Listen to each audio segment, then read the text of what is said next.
Oxente, minha gente, Raquel Santana, João Pessoa, Paraíba. Gente, impressionante a imagem de Nicolás Maduro quando ele foi prestar depoimento lá no tribunal americano. Olha como ele emagreceu, gente. Olha como Maduro emagreceu.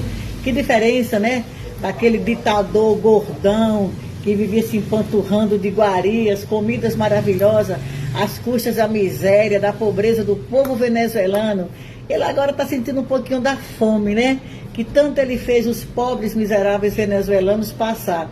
Só que eu sei um segredo que vocês não sabem. Na realidade, Nicolás Maduro, ele está com essa aparência porque ele pretende fazer uma nova versão do Chaves sendo seu Madruga.